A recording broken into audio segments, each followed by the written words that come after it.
ఈ మహిమ కలుగును గాక. హల్లెలూయా, హల్లెలూయా. మంచిది. ఈ రాత్రి కాలపు వేళ దేవుని యొక్క సన్నిధానానికి కూడి వచ్చిన మనం అందరం కూడా అపోస్తలుల కార్యాలు 2వ అధ్యాయములో నుండి మనము కొన్ని వచనాలను మనం ఈ రాత్రి వేళ చదువుదాం. ఈరోజు దేవుని మందిరంలోనికి వచ్చిన మనమందరమును కూడా నేర్చుకొనవలసినటువంటి ప్రాముఖ్యమైనటువంటి ప్రసంగ అంశం ఏమిటంటే, పరలోక జ్యేష్ఠుడి యొక్క భూలోక రాజ్య స్థాపనలో 6వ మెట్టుగా తొలకరి వానను గూర్చి, తొలకరి వర్షమును గూర్చి మనము గడిచిన రోజు కూడా మనము విన్నాం. ఈరోజు కూడా ఈ దేవుని రాజ్య భూలోక దేవుని రాజ్య స్థాపనలో 6వ మెట్టుగా ఎంచబడినటువంటి దానిలో మొదటి పార్టుగా మనము తొలకరి వాన, తొలకరి వర్షమును గురించి మనం ధ్యానం చేస్తూ ఉన్నాం. ఈ తొలకరి వర్షమును గురించి మనము ఈరోజును కూడా పరిశుద్ధ లేఖనాలలో అపోస్తలుల కార్యాలు 2వ అధ్యాయములో నుండి మనం చదువుదాం. పెంతుకోస్తను పండుగ దినము వచ్చినప్పుడు అందరూ ఒక చోట కూడి ఉండిరి. అప్పుడు వేగముగా వీచు బలమైన గాలి వంటి ఒక ధ్వని ఆకాశము నుండి అకస్మాత్తుగా వారు కూర్చుండి ఉన్న ఇల్లంతయు నిండెను. మరియు అగ్ని జ్వాలల వంటి నాలుకలు విభాగింపబడినట్టుగా వారికి కనబడి, వారిలో ఒక్కొక్కని మీద వ్రాలగా అందరూ పరిశుద్ధాత్మతో నిండిన వారై, ఆ ఆత్మ వారికి వాక్శక్తి అనుగ్రహించిన కొలది అన్య భాషలతో మాటలాడసాగిరి. దేవునికి స్తోత్రం చెబుదాము. హల్లెలూయా. ఈ చదవబడినటువంటి ఈ పరిశుద్ధ లేఖనములో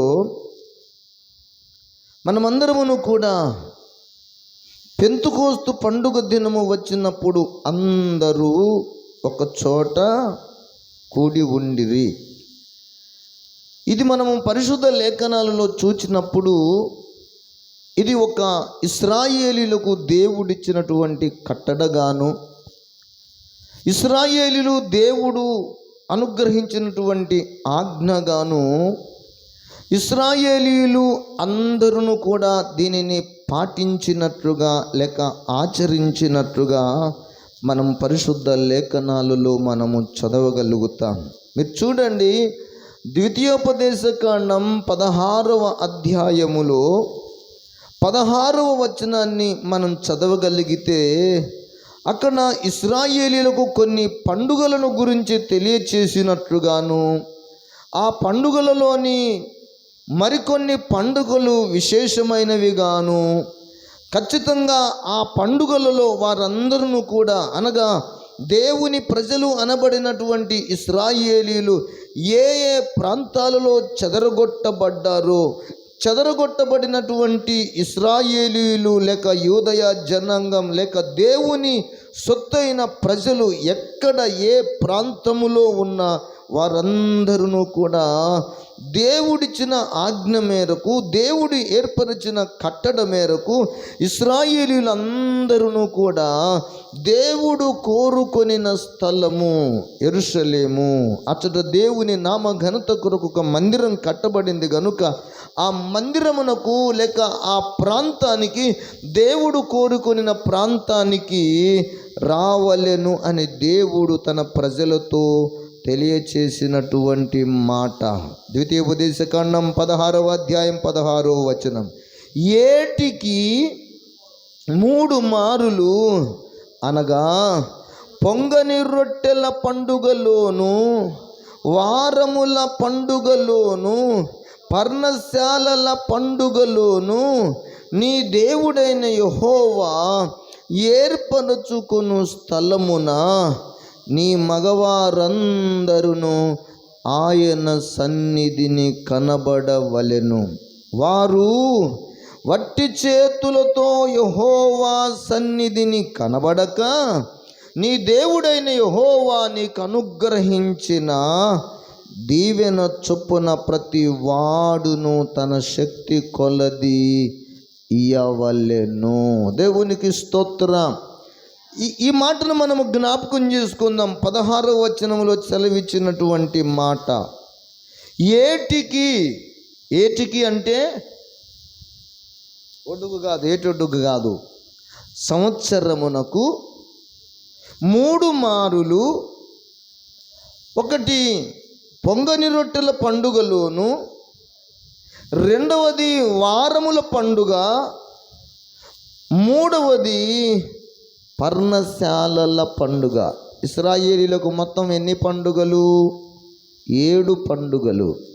7 పండుగలలో ఇదిగో ఈ 3 పండుగలను గురించి దేవుడు చాలా క్లిష్ట పరిస్థితులలో ఉన్నప్పటికీ, ఇశ్రాయేలీలు ఏ పరిస్థితుల్లో ఉన్నప్పటికీ వారందరూ కూడా దేవుడు ఏర్పరచుకొనిన స్థలానికి వారు ఎంత దూరములో ఉన్నప్పటికీ కూడా మగవారు అందరూ కూడా ఆయన సన్నిధిని కనబడవలెను.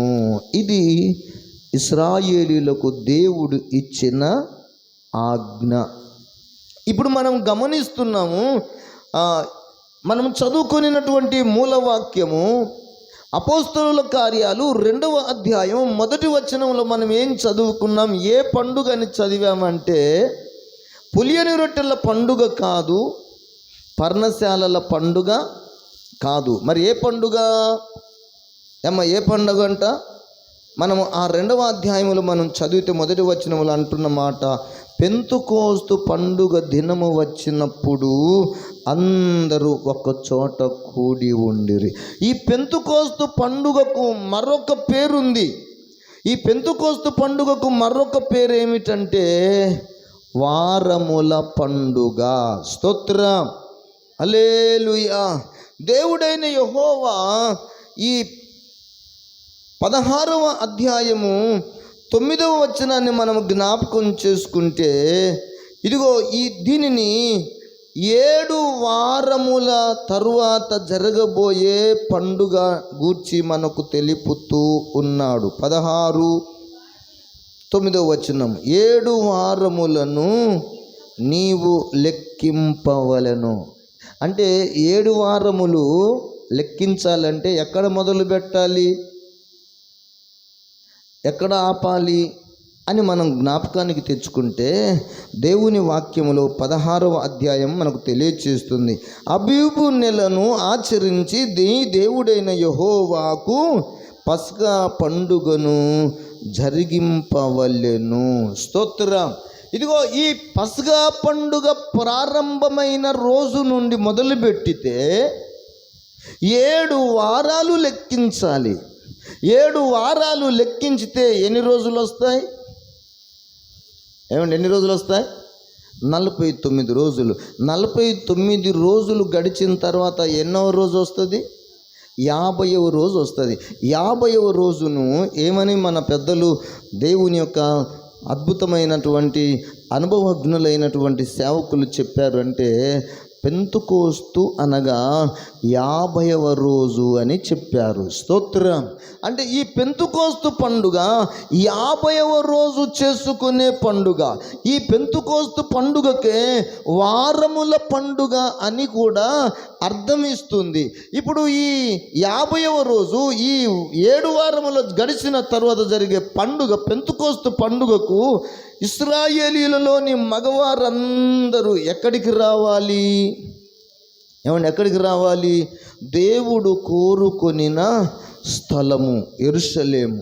యెరూషలేములోనికి ఏ ప్రాంతములో ఉన్నా వారు ఎక్కడ ఉన్నా ఐగుప్తులో ఉన్నా, బబులోనులో ఉన్నా, పర్షియాలో ఉన్నా, సిరియాలో ఉన్నా, లేక ఏ ప్రాంతములో ఉన్నవాడైనా చెదరగొట్టబడినటువంటి ఇశ్రాయేలీయులందరూ కూడా దేవుడిచ్చిన ఆజ్ఞ మేరకు, దేవుడిచ్చినటువంటి కట్టడ చొప్పున సంవత్సరమునకు ఈ వారముల పండుగ లేక పెంతెకోస్తు పండుగ వచ్చింది అంటే వాళ్ళందరూ కూడా యెరూషలేములోనికి వచ్చి వారు అందరూ పండుగ చేసుకోవాలి. స్తోత్రం, హల్లెలూయా.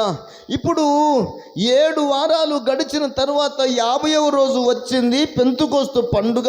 ఆ పండుగ రోజున మనము గమనిస్తున్నాము, వారికి ప్రభువైన ఇశ్రాయేలీయులకేమో తండ్రి అయిన దేవుడు చెప్పిన మాట, 7 వారాలు లెక్కించి 7 వారాల పండుగ మీరు చేసుకోవాలి, మీరందరూ యెరూషలేములోనే కనిపెట్టాలి అని దేవుడు చెప్పాడు.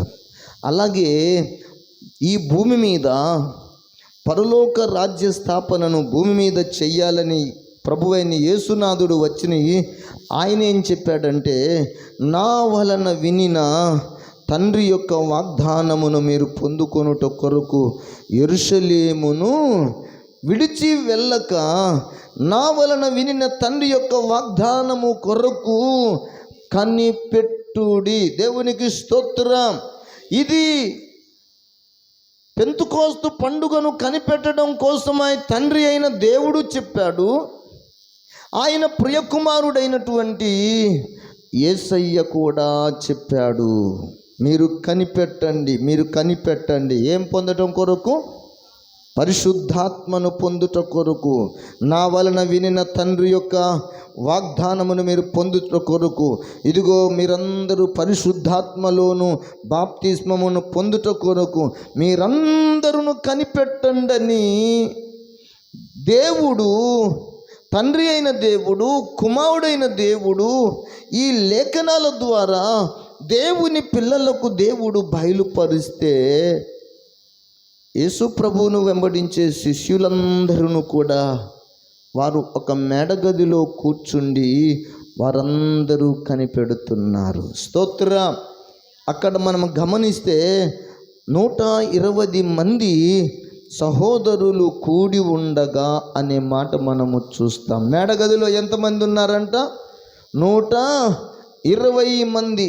ఆ 120 మందిలో వీరితో కూడా అపోస్తలులతో పూట కొందరు స్త్రీలను, యేసు తల్లి అయిన మరియయును ఆయన సహోదరులను ఏక మనసుతో ఎడతెగక ప్రార్థన చేస్తూ ఉన్నారు. స్తోత్రం. మేడగదిలోనేమో ప్రార్థన, మేడగదిలోనేమో ఆత్మ కుమ్మరింపు కొరకై కనిపెట్టి ప్రార్థన. యెరూషలేములోనేమో ఇశ్రాయేలీయులందరూ కూడా ఇదిగో పండుగ చేసుకుంటున్నారు. స్తోత్రం. ఏం పండుగ? వారముల పండుగ. పెంతెకోస్తు అనేటటువంటి వారముల పండుగనేమో వీళ్ళు చేస్తున్నారు. 50వ రోజు పెంతెకోస్తు కోసమేమో, పరిశుద్ధాత్మ కోసమేమో ప్రభువైన యేసును నమ్మిన శిష్యులు కనిపెడుతున్నారు. అకస్మాత్తుగా ఆ 50వ రోజు వచ్చింది. ఆ 50వ రోజున జరిగిన అద్భుతం ఏమిటంటే, ప్రవక్త అయిన యోవేలు ద్వారా పలుకబడిన ప్రవచనపు నెరవేర్పు కొరకై దేవుడు తొలకరి వర్షమును ఆ మేడగదిలో ఉన్న వారందరి మీదికి కుమ్మరించాడు. స్తోత్రం. మేడగదిలో ఉన్న వారందరి మీదికి పరిశుద్ధాత్మ కుమ్మరింపు జరిగింది. వారందరూ కూడా పరిశుద్ధాత్మను వారు పొందుకొనినట్లుగా మనము లేఖనాలలో చదువుతున్నాం. పరిశుద్ధాత్మను గురించి మనము ఏం చదువుతున్నామంటే, పరిశుద్ధాత్ముడు బలమైన గాలిలాగా ఆ 120 మంది మీద వీచినట్లుగా మనం చదువుతాం. ఆ తరువాత ఆ గాలి, బలమైన గాలి ఆ 120 మందిని వీచినప్పుడు మరొక అద్భుతం జరిగింది. ఏంటంటే, అక్కడ అగ్ని జ్వాలల వంటి నాలుకలు విభాగింపబడినట్టుగా వారికి కనబడి, వారిలో ఒక్కొక్కని మీద వ్రాలగా అందరూ పరిశుద్ధాత్మతో నిండిన వారై ఆత్మ వారికి వాక్శక్తి అనుగ్రహించిన కొలది వారందరూ కూడా అన్య భాషలతో మాట్లాడుతూ ఉన్నారు. స్తోత్రం చెప్పుదాం. హల్లెలూయా, హల్లెలూయా. వారందరూ భాషలతో మాట్లాడుతున్నారు. వారందరూ భాషలతో మాట్లాడుతున్నారు. మేడగదిలోనేమో చూస్తే అగ్ని జ్వాలలు కనబడుతున్నాయి. అక్కడ ఉన్న ఆ కాలమున ఆకాశము క్రింద నుండి ప్రతి జనములో నుండి వచ్చిన భక్తి కలిగిన యూదులు యెరూషలేములో కాపురమున్నారు. అప్పటికి వాళ్ళందరూ వచ్చారు. ఆకాశము క్రింద నుండి ప్రతి జనములలోనూ ఉన్న యూదులు, భక్తి కలిగిన యూదులందరూ, చెదరగొట్టబడిన యూదులందరూ, చెదరిపోయినటువంటి 12 గోత్రాల ఇశ్రాయేలీయులలోని భక్తి కలిగిన వారందరూ కూడా యెరూషలేములోనికి వచ్చారు. ఈ యెరూషలేములోనికి వచ్చిన వీళ్ళందరూ కూడా ఈ శబ్దము కలగగా జనులు గుంపులుగా కూడి వచ్చి ప్రతి మనుషుడు తన స్వభాషతో వారు మాటలాడుట విని కలవరపడినారు. స్తోత్ర, హల్లెలూయా. చూడండి, ఈ శబ్దము కలుగగా, ఏ శబ్దము అంట? మీరు ఈ 2వ వచనములు అంటాడు 2:2లో వేగముగా వీచు బలమైన గాలి వంటి ఒక ధ్వని అంటే శబ్దం. ధ్వని అంటే శబ్దం. ఈ శబ్దము ఎక్కడి నుండి వచ్చిందంట? ఆకాశము నుండి. అకస్మాత్తుగా వారు కూర్చుండి ఉన్న ఇల్లంతయు నిండెను. వారందరేమో దేవుడు అనుగ్రహించిన వాక్శక్తి కొలది ఆ మేడగదిలో ఉన్న వారందరేమో ఆత్మచేత నింపబడి పరవశులై వారందరూ భాషలతో దేవునిని మహిమపరుస్తూ దేవుణ్ణి ఆరాధన చేస్తే ఆ కాలములో అదిగో ఆ మందిరములు, ఆ దేవాలయం లేక ఆ మేడగదిలోనికి వెళ్ళక బయట ఉన్నటువంటి ఈ 12 గోత్రాలకు సంబంధించినటువంటి ఈ భక్తి కలిగిన యూదులు ఈ శబ్దమును వినిన వారందరూ ఇలాగూ అనుకుంటున్నారు. ఆ శబ్దం విని ఆశ్చర్యపడుతున్నారు. అప్పుడు వాళ్ళు ఏమనుకుంటున్నారంటే 7వ వచనం చూడండి. అందరూ విభ్రాంతి నుండి ఆశ్చర్యపడి, ఇదిగో మాటలాడుచున్న వీరందరూ గలిలయులు కారా? మనలో ప్రతివాడు తాను పుట్టిన దేశపు భాషతో వీరు మాటలాడుట మనము వినుచున్నామే. ఇది ఏమి? హల్లెలూయా. ఇదేమి అంటే ఏమని అర్థం చెప్పుకోవాలి మనం? ఇశ్రాయేలీయుల జీవితాలలో ఎప్పుడు కని విని ఎరుగనటువంటి ఆహారాన్ని దేవుడు పంపించితే దానిని చూసిన ఇశ్రాయేలీయులు ఏమన్నారంటే ఇదేమి అంటే అది మన్నా. స్తోత్రం. అది దేవదూతలు తినేటటువంటి ఆహారము. కానీ దేవదూతలు భాషలకు దేవుని భాష, దేవదూతల భాష, ఈ భూమి మీద మాట్లాడే నరుల వంటి హెబ్రీ భాష దేవుడు తన మహాకృపను బట్టి ఇశ్రాయేలీయులకు దేవుడు అనుగ్రహించాడు. లేక దేవుడు మేడగదిలో కూర్చున్న వారందరికీ కూడా దేవుని మహాకృపను బట్టి వీరు ఈ వరమును పొంది భాషలతో మాట్లాడుతూ వీరు దేవుని గురించి గొప్ప కార్యాలను వివరిస్తూ ఉంటే అందులో ఉన్నవారు కొందరు ఇది ఎటూ తోచక ఇది ఏ మగునోనని కొందరు విరోధంగా మాట్లాడుతున్నారు. కొందరేమో అపహాస్యం చేస్తున్నారు. కొందరు చూడండి, మీరు ఆ 12వ వచనంలో చూడతగిన మాట, అందరూ విభ్రాంతి నుండి ఎటు తోచక ఇది ఏమగును అని ఒకనితో ఒకడు చెప్పుకుంటున్నారు. కొందరైతే వీరు కొత్త మద్యముతో నిండి ఉన్నారని అపహాస్యమును చేసిరే. హల్లెలూయా, హల్లెలూయా. లోకంలో దేవుని బిడ్డలారా, కొందరు అపహాస్యం చేసేవారు ఉంటారు, కొందరు సందేహించే వాళ్ళు ఉంటారు. అయితే ఇక్కడ విచిత్రం ఏంటంటే సందేహించే వాళ్ళను గురించి మనం పెద్దగా బాధపడము, కానీ ఎగతాళి చేసే వాళ్ళను బట్టి మన మనసు గాయపరచబడుతుంది, మన మనసు బాధపడుతుంది. ఎవరిని బట్టి? ఎగతాళి చేసేవాళ్ళని. ఎందుకు వీళ్ళు ఎగతాళి చేస్తున్నారు? ఏమని ఎగతాళి చేస్తున్నారంటే, వీరు క్రొత్త మద్యమును పుచ్చుకున్నారు, ఆ క్రొత్త మద్యముతో నిండి ఉన్నారు గనుకనే ఈ క్రొత్త మద్యముతో నిన్న వాని అనుభవం ఇదిగో ఇలాగే ఉంటుంది. మందు ఎక్కువైపోతే మాటలు ఏం మాట్లాడతాడో, విపరీతంగా ఏం మాట్లాడతాడో వాడికే తెలియదు, ఎట్లా పడితే అట్లా మాట్లాడతాడు. అందుకే వీళ్ళు ఈ మేడగదిలో కూర్చుండి దేవుణ్ణి పూజించి 40 దినాలు 10 దినాలు దేవుని సన్నిధిలో అన్నపానములను మానివేసి కనిపెట్టి తండ్రి యొక్క వాగ్దానము కొరకు వీరందరూ ప్రార్థనలు చేస్తూ ఉంటే, ఈ భక్తి పరులను, ఈ ప్రార్థనా పరులను, దేవుని వాగ్దానం కొరకు కనిపెట్టే వీరిని మిగతా వాళ్ళు ఏమంటున్నారంటే, మద్యం సేవించి మత్తులై ఇలా మాట్లాడుతున్నారు అనేసరికి అందులో ఉన్నటువంటి ఒక పెద్ద ఆయనకి చాలా బాధ వేసింది. స్తోత్ర. ఆ పెద్ద ఆయన ఎవరయ్యంటే 14వ వచనంలో పేతురు భక్తుడుగా మనము గుర్తించగలుగుతున్నాం. స్తోత్రం.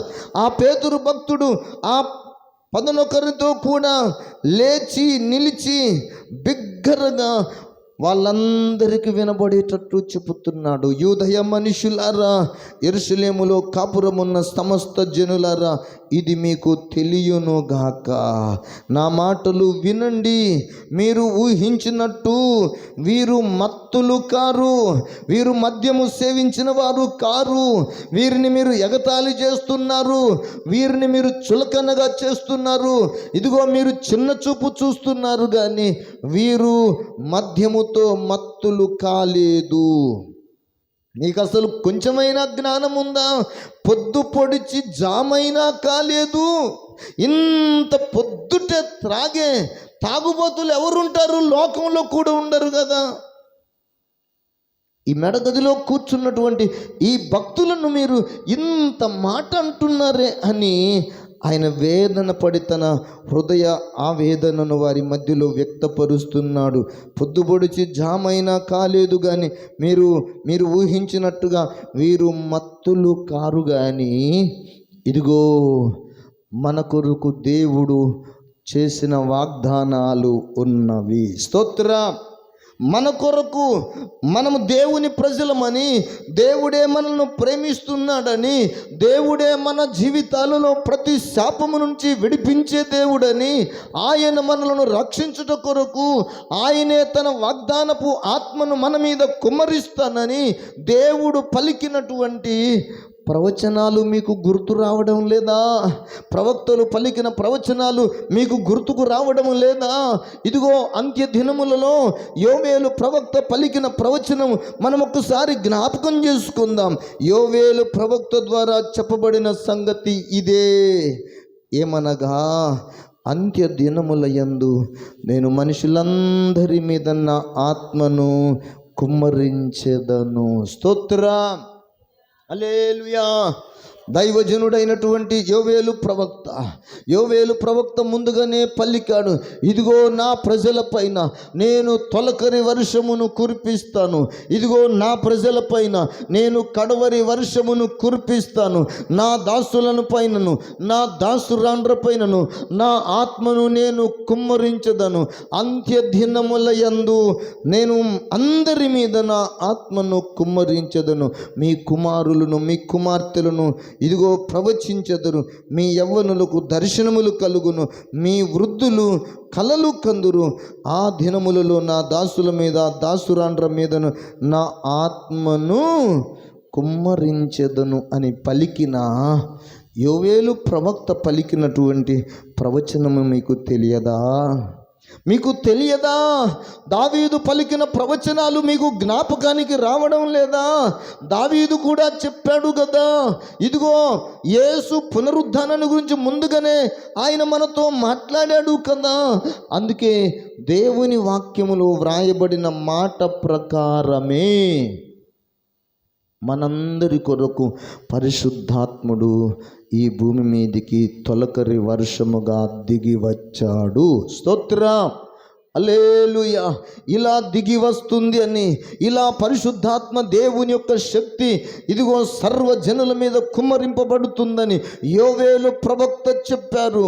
మీరు ఎవరినైతే సిలువ వేశారో, మీరు ఎవరినైతే చంపివేశారో, మీరు ఎవరికైతే సమాధి దగ్గర కాపలా కాశారో, ఆయనే మరణాన్ని గెలిచి లేచిన తరువాత ఆయన 40 దినముల వరకు కనబడుచు ఆయన రాజ్యాన్ని గురించి బోధిస్తూ అనేక ప్రమాణాలను చూపి తనను తాను సజీవునిగా కనబరుచుకొని 40 దినముల తరువాత తండ్రి యొద్దకు ఆరోహణమైనప్పుడు ప్రభువైన యేసు చెప్పిన మాట, నా వలన వినిన తండ్రి వాగ్దానము కొరకు మీరు యెరూషలేమును విడిచి వెళ్ళవద్దు, కనిపెట్టండి, ప్రార్థన చెయ్యండి, ఇదిగో పరిశుద్ధాత్మలో మీకు బాప్తిస్మమునిస్తాను అని దేవుడైన మీరు సిలువ వేసిన యేసు వలన ఇదిగో మనకు ఈ వాగ్దానాలను మనము స్వతంత్రించుకుంటున్నాం. కాబట్టి ఎవడైతే ప్రభువు నామమును బట్టి ప్రార్థన చేస్తాడో వాడు మాత్రమే రక్షణ పొందుతాడు అని ఈ మాటలన్నీ తెలియచేశాడు.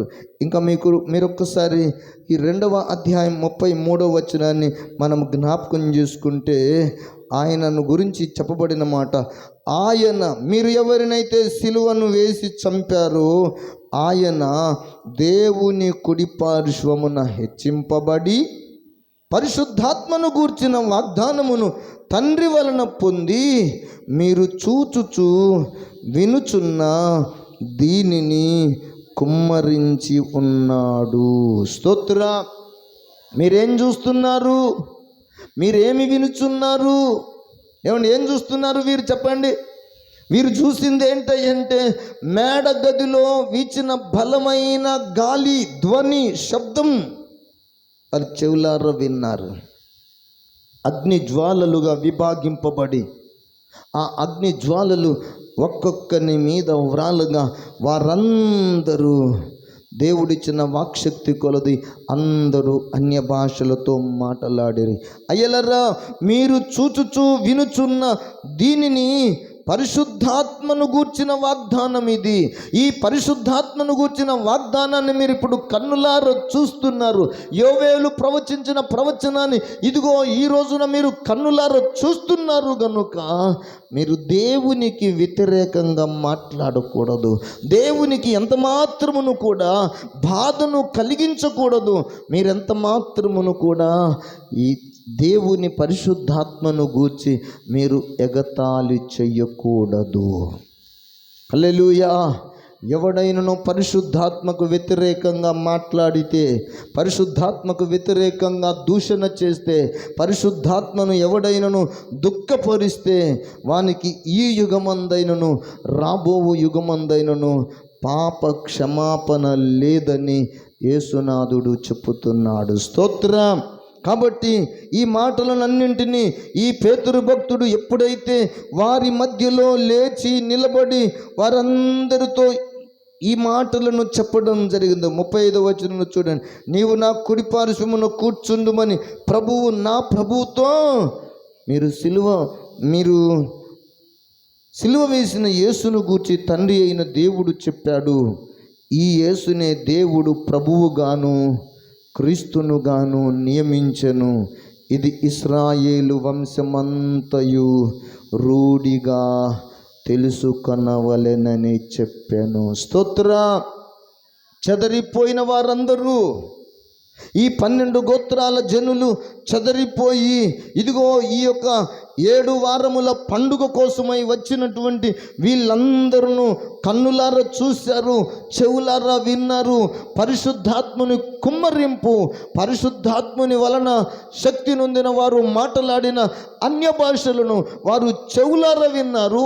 పరిశుద్ధాత్మ అగ్నిదేవుని వారు కన్నులారా చూశారు. గనుక వారందరితో ఇప్పుడు పేతురు భక్తుడు చెప్తున్న మాట, ఇశ్రాయేలుల వంశమంతయు ఈ సంగతిని రూఢిగా తెలుసుకొనవలెను. స్తోత్రం. రూఢిగా అంటే సందేహము లేకుండా, రూఢిగా అంటే అనుమానము లేకుండా, రూఢిగా అంటే నిశ్చయముగా తెలుసుకోవాలి. ఇది మీ బాధ్యత. దేవుడు మీ ఎడల చూపిస్తున్నటువంటి ప్రేమకు నిదర్శనం. దేవుడు తన కార్యాన్ని మీ జీవితాలలో ఈ విధంగా చేస్తున్నాడు. ప్రవక్తల ద్వారా పలుకబడిన ప్రవచన వాక్యముల యొక్క నెరవేర్పు జరుగుట కోసమై ఇదంతయును మీరు నిశ్చయంగా తెలుసుకోవాలి. తెలుసుకోకపోతే ఇశ్రాయేలు వంశమంతయు నాశనం కాబోతుంది. తెలుసుకోకపోతే చెదరగొట్టబడిన మీ జీవితాలలో మీరు ఎన్నటికీ కూడా మీరు దేవునిని తెలుసుకోలేరు. దేవుని వలన క్షమాపణ పొందలేరు. దేవుడి నిత్య రక్షణను మీరు పొందలేరు. దేవుని రాజ్య స్థాపనలో మీరు ఒక సభ్యులుగా ఎంత మాత్రము ఉండలేరు. ఎవడైతే తెలుసుకోగలుగుతాడో, ఎవరైతే గ్రహింపు కలుగుతాడో, ఎవరైతే ప్రభునామమున ప్రార్థన చేస్తాడో, ఎవరైతే మృతులలో నుండి లేపబడిన పస్కా పండుగకు సాదృశ్యంగా ఉన్నటువంటి గొర్రెపిల్ల అనబడిన, లోక పాపాలను మోసుకొని పోయిన దేవుని గొర్రెపిల్ల అనబడిన యేసుక్రీస్తుని ఎవరైతే సొంత రక్షకునిగా అంగీకరిస్తారో వారు మాత్రమే దేవుని రాజ్యములో ప్రవేశించగలుగుతారు. స్తోత్రం, హల్లెలూయా.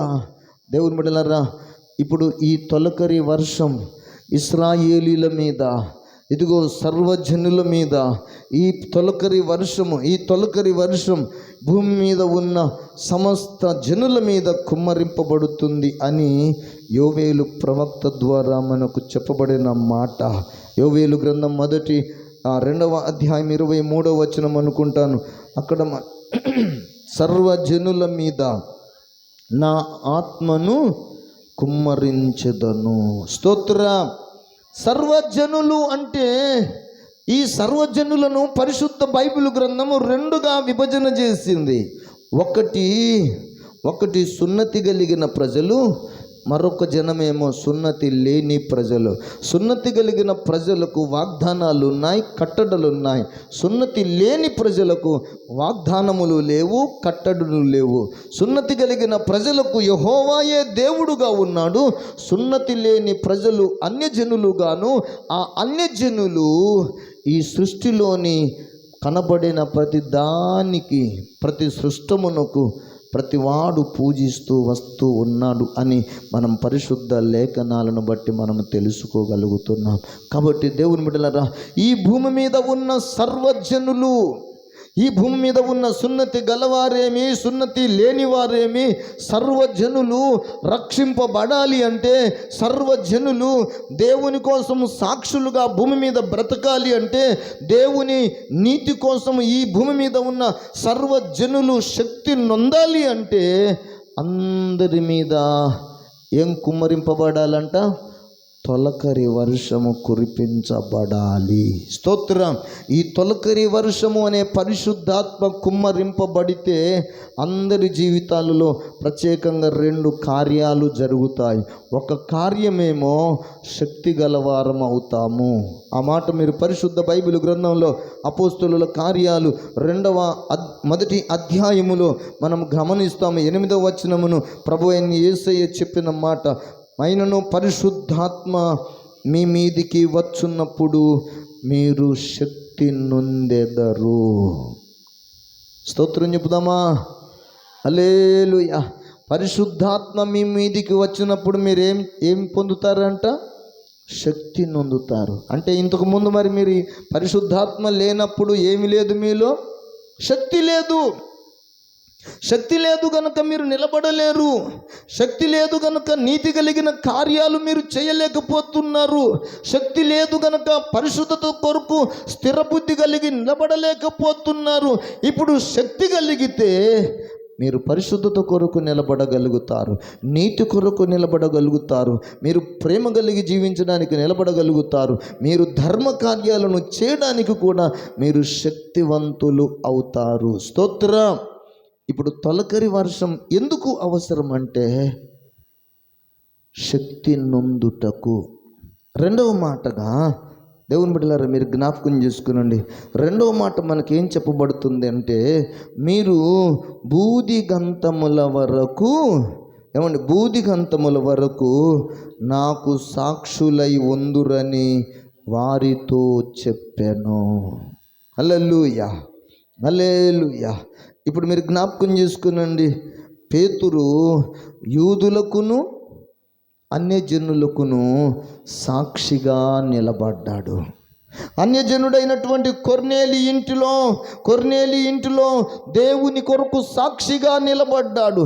యూదుల మధ్యలో, ఇదిగో చెదరిపోయినటువంటి యూదుల, భక్తి కలిగిన యూదులందరి మధ్యలో ఇప్పుడు ఈ యేసును గురించి సాక్ష్యం చెప్పుతున్నాడు. ఈ యేసే మనందరి రక్షకుడు, మీరు సిలువ వేసినట్టు ఈ యేసే మరణమును గెలిచిన దేవుడు, ఇదిగో మీరు సిలువ వేసి దూషించినటువంటి ఆ యేసే అద్భుతాలు, మహత్కార్యాలు, సూచక క్రియలు మన మధ్యలో చేసి మనందరి ఆరాధనలకు, నిరంతర ఆరాధనకు పాత్రుడుగా యేసు మాత్రమే కనబడుతున్నాడని చాటి చెప్పినవాడు పేతురు భక్తుడు. మనకందరికీ తెలుసు, సిలువ వేయబడడానికి యేసును పట్టుకొని ముందు చెరసాల అధిపతి దగ్గరకు తీసుకొచ్చినప్పుడు పేతురు పలికిన మాట, ఆ యేసు ఎవరు నేను ఎరుగను. కానీ పరిశుద్ధాత్మను పొందిన తరువాత శక్తి కలిగిన వాడు గనుక యేసు కోసం చనిపోవుటకు కూడా వెనుకడుగు వేయలేదు. స్తోత్రం. అంటే ఇప్పుడు పరిశుద్ధాత్మ ఎందుకు అవసరం అంటే, మనము శక్తి పొందడానికి. పరిశుద్ధాత్మను, తొలకరి వర్షమును మనం ఎందుకు పొందాలి అంటే, మనమందరమును క్రీస్తు కొరకు సాక్షులముగా బ్రతకడానికి. ఇంకను మనం పరిశుద్ధాత్మను ఎందుకు పొందాలి అంటే, 37వ వచనం నుండి మనమందరము 42వ వచనం వరకు చదివితే మనకు తెలుస్తుంది. మనమందరం మారు మనసు పొందాలి అంటే పరిశుద్ధాత్మను పొందాలి. మనమందరం పాప క్షమాపణ నిమిత్తమై ఇదిగో బాప్తిస్మం పొందాలి అంటే పరిశుద్ధాత్ముడు మనందరిని ఒప్పింప చేయాలి. మనం పరిశుద్ధాత్మ వరమును పొందాలి అంటే మనమందరం ఆ పరిశుద్ధాత్మ దేవుడి వరము పొందడానికి ఆయన మనను కుమ్మరింపబడాలి. ఆ తరువాత మూర్ఖులకు, ఈ తరము వారికి మనం వేరుగా బ్రతకాలంటే మన సొంత శక్తి చాలడం లేదు. వేరుగా బ్రతుకుదాం అనుకుంటాం, వాళ్ళకు వేరుగా ఉందాం అనుకుంటాం, కానీ వాళ్ళు పిలిస్తే చాలు వెంటనే పరిగెత్తుతాం, వాళ్ళతో వెంటనే పరిగెత్తుతాం. కానీ దేవుని బిడ్డలారా, వారు చేసే దేవుని విరోధమైన పనులు చేయకుండా మనం ఒక స్టెబిలిటీగా, స్థిరపరచబడిన వారముగా ఉంటాం. ఎందుకంటే మనలను స్థిరపరచువాడు, దేవునికి విరోధమైన పాపమును చేయకుండా మనలను స్థిరపరచువాడు పరిశుద్ధాత్మ దేవుడు. అందుకే ఈ మూర్ఖులకు వారికి, ఈ తరము వారికి వేరుగా మనం బ్రతకాలి అంటే పరిశుద్ధాత్ముడు మన అందరి హృదయాలలో నివసించాలి. పరిశుద్ధాత్ముడు పరమందు ఉన్న దేవుడు భూలోకములో మనందరి హృదయాలలో నివసించితే ఈ మూర్ఖులకు వారికి మనం వేరుగా ఉంటాం. ఆ తరువాత మాటలు మనం చదువుతాం, జ్ఞాపకం చేసుకునండి.